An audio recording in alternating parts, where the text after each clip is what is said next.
สบายดีสวัสดีเด้อพ่อแม่พี่น้องเบิร์ดสุขูสุกคนเนาะยินดีตอนรับเข้าสู่ช่องบัวเงินบ่าวลาวเส้นเก่าเหมือนเคยมื้อนี้คือเก่าพี่น้องอยู่ไห่อยู่หน้ามาไห่มาหน้าพี่น้องเอ้ยเนาะกะบ่ทันใดไทยฮุดกะสิมาซ้อมรถพอดีล้างจากเฮาไทยให้หน้าตากาขาดหน้าตากาแล้วมื้อนี้เอามาฝากน้ำเพื่อนอ้ายเพิ่นก็ผู้ใดยกตัวนี้ขึ้นจับบนนี้ขึ้นมื้อนั้นจับบนนี้ขึ้นนี่เห็นบ่เตียงเลยออกเลยนี่ ทั้งน้ำมันออกเบิดเนี่ยมันแตกน็อตอันนี้ก็ยังมันเหี่ยเบิดเนี่ยสีได้มากตัวนี้แต่ว่าประแจเนี่ยจักได้เอามาครบหรือบ่มันแตกบนเนี่ยแตกอยู่ข้างในนี่น็อตเบิด2ตัว4ตัวนะมันหลุดออกเบิดเลยเตียงงอกแงกอยู่นี่บ่เห็นบ่พี่น้องซ้อนในเบิ่ง โอ้ยสิยกออกได้เลยได้เนี่ยจักสิหาวิธีใดสิเฮ็ดมันนี่ยกตัวนี้ขึ้นเลยมื้อนั้นมันก็ประจับผิดบอลไปจับบอลถังน้ำมันเอ้ยหนีบมืออีกเด้อทุเปิดเกือบมือขาดอีกโอ้ตาเกือบมือขาดอีกโอ้โห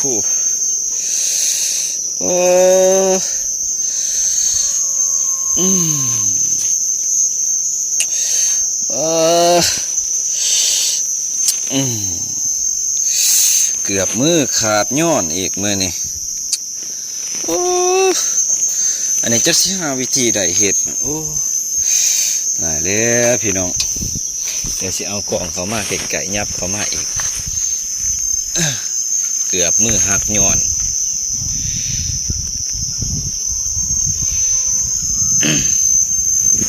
เกือบมือหักย้อนเยอะมันถือกอันนี้คือขาเหยียบตัวนี้โอ้กล่องคือขาเหยียบมันนี่ดิเตียงให้เบิ่งนะบอก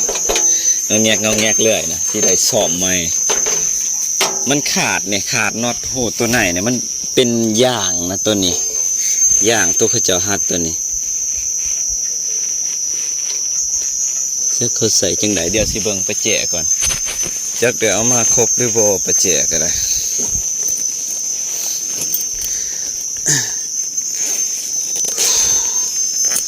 อ้าวอันนี้กระด้านหักอีกก็มีแต่แนวบุเป็นเนาะไปเจ12บ่ไปเจ10ไปเจ10จักได้เอามาจักบ่ได้บ่นี่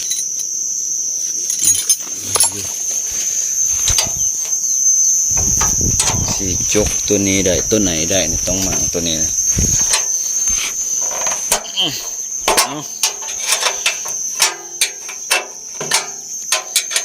มันยุงมาก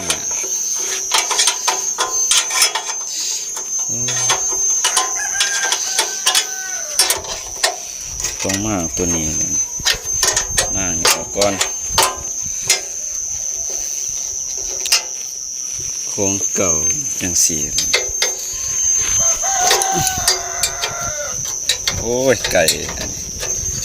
เบาหน่อยห้องครับสะอ่อนดิไก่เป็นห้อง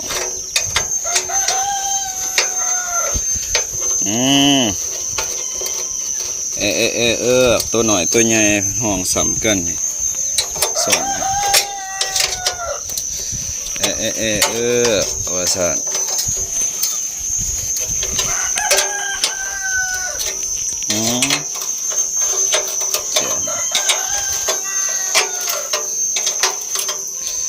แมนมันอะไร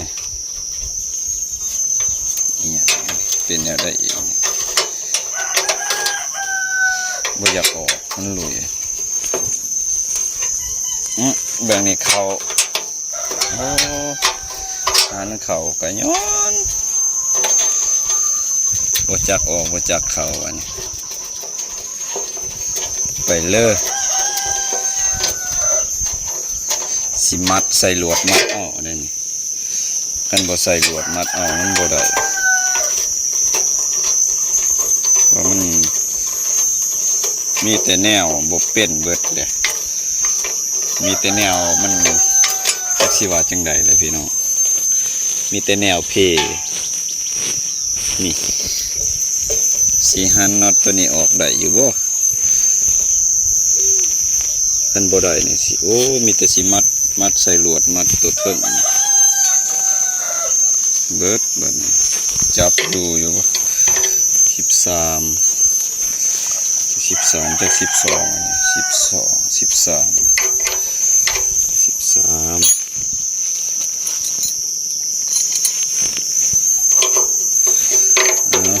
สิใส่ลวดมัดเอาแล้วเนี่ยนี่ใส่ลวดมัดเอาเลยพี่น้องเลยว่าใส่ลวดมัดเอาบ่ได้แล้วเนี่ยนี่ถอยอันนี้ก่อนแล้วจังสิเอาลวดมัดใส่เพื่อบ่ให้มันโยกขึ้นโยกอันนี้ใส่ลวดดัดแปลงใหม่ของแต่งกระเจรถมีแต่แนวแต่ง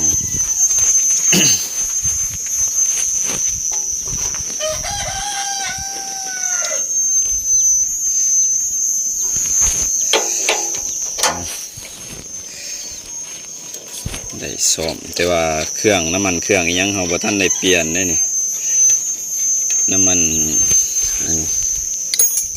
มีแต่ลวดนี่แหละพี่น้องสีใส่แก้ไขมันนี่อีกลวดอันนี้แหละอันสั้นมันบ่มีแนวแก้แล้วใส่ตัวนี้ไปก่อนไอ้สิซื้อตัวใหม่มันก็แพงเลยตัวใหม่ราคามันก็7-8 แสนกีบพู้นนะ1,000 กว่าบาทเป็นเงินบาทนะสิบ่ไหวพี่น้องดัดแปลงเอาจังสีนี่แหละตัวถึงก่อน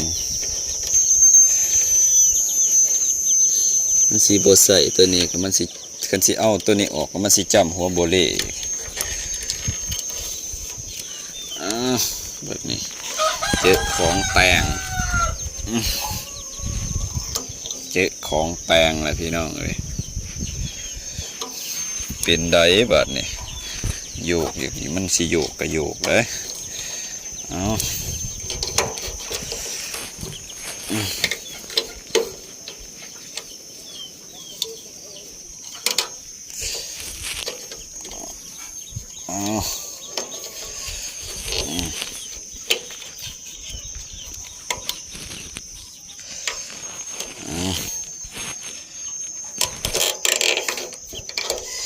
โอ้ดิมัดเหลี่ยวมันสี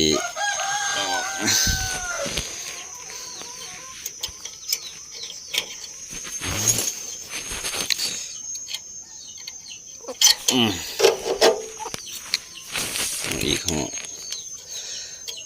ดึงมาอีกหอบเบิ้งเกี่ยวออมหอบเลย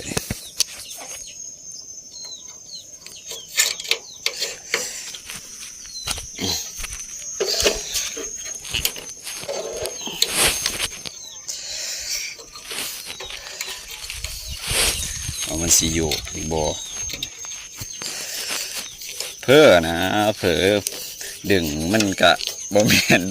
เนี่ยมันจับบนหัวยกนะพี่น้องมันไปจับผิดนี่ก็เบื้องหนึ่งเนี่ยก็คือกันนี่ก็สิหันน็อตเข้าบัดนี้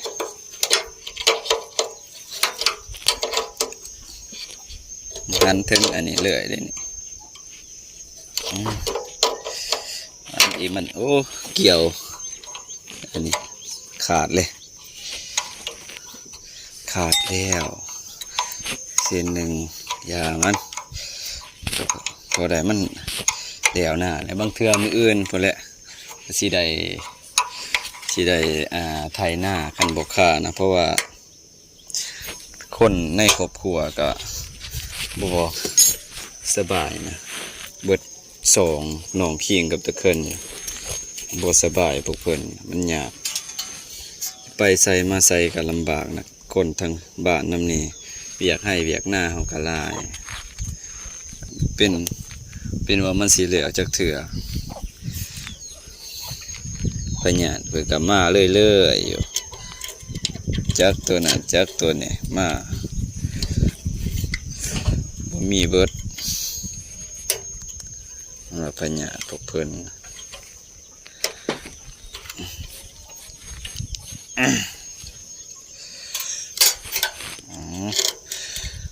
ว่ามันสิอยู่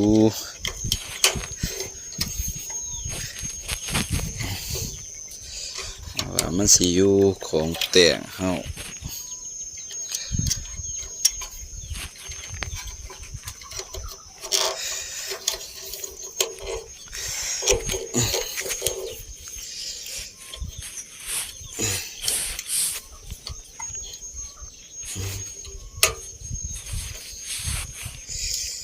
จับมันก่อน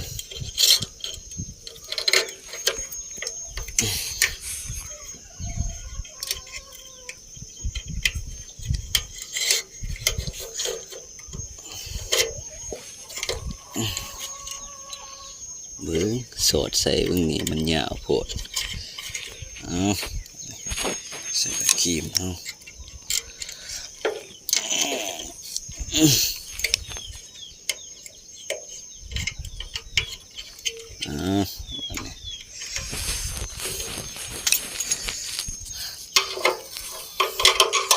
มาได้ซ้อมเครื่องกับซ้อมทางนอกทางนี้ก็ลุดออกเลยขบูนปั่นน้ำมันก็ซึมเลย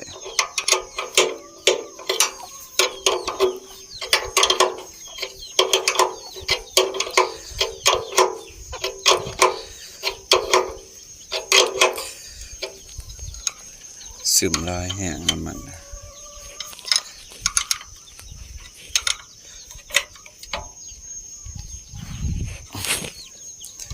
นี่ก็มัดไว้กับนี่เลยชิดเอาน็อตตัวใดมาใส่เรื่องตีงว่าว่านี่แน่บนตีงแล้วพี่น้องยังแต่บนนี่มันคือตีงแห้งแท้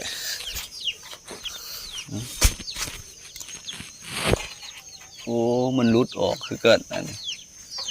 รุดออกคือกันย่านเทน่าจังมาใส่ไหมประกอบใส่หัว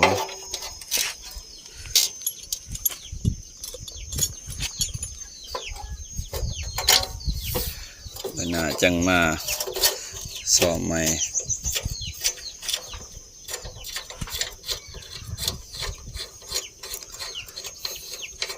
บุญแถมเสียงแล้วล่ะบ่เจ้า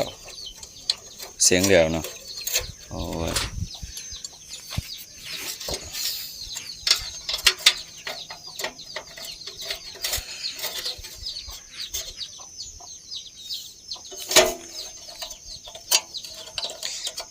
เอ็ดในมืออื่นเพื่อจะสิตกก้าอีกเพิ่นสิตกเพิ่มก้าเฮาเลยมันห่างลายน้องเคียงเป็นตกจากแนวเลยเปลืองได้อันนี้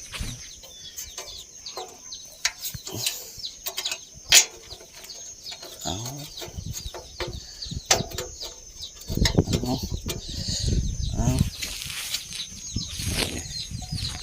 เกี่ยวจับมันเนียนอยู่บ่ล่ะคือ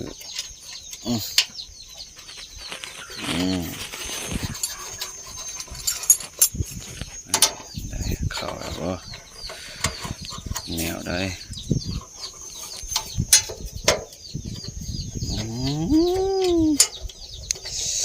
คือเขาหยาบเถอะสีวะเมียนอยู่วะ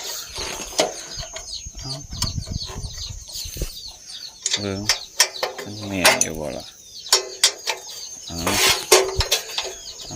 หมุน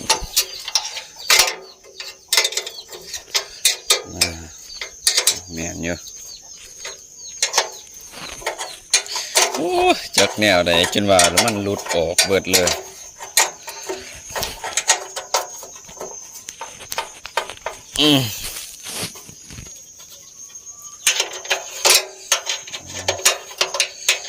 เฮ็ด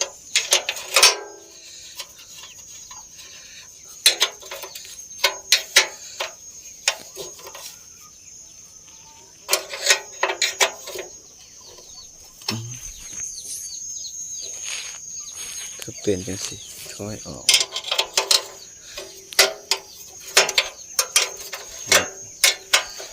ตัวนี้เกี่ยวไม่หวาน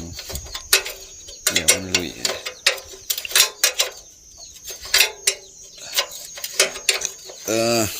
เรียบร้อยบัดนี้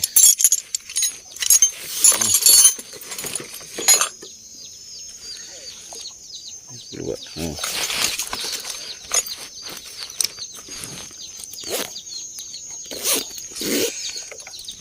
โอ้ยมีพักเว้นเซยนอนมาจ้ะพี่น้องเลยเรียบร้อยบัดนี้ซ้ำสีเดืองขึ้น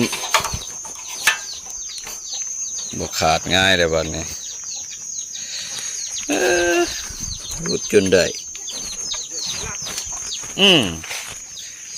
พี่น้องเบิ่งพักเว้นผู้สาวหน่อยเพิ่นมันขาดเลยดิขาดตัวไหนอันนี้ย่างมันย่างเขาเอาย่างต่อกันขาดออกหมดเลยเอาพี่น้องเอ้ยเรียกว่าแล้วเดี๋ยวมื้ออื่นถ้าว่าเฮาบ่มีเวียกก็ถ้าว่าบ่ขับค่าคนบ่ไข่บ่เจ็บบ่ไข่อยู่เฮือนนี่ก็สิได้มาไถ5หุดหน้าลองเบิ่งแต่ว่าการจักมันสิพอหรือบ่ห่างโพดโพ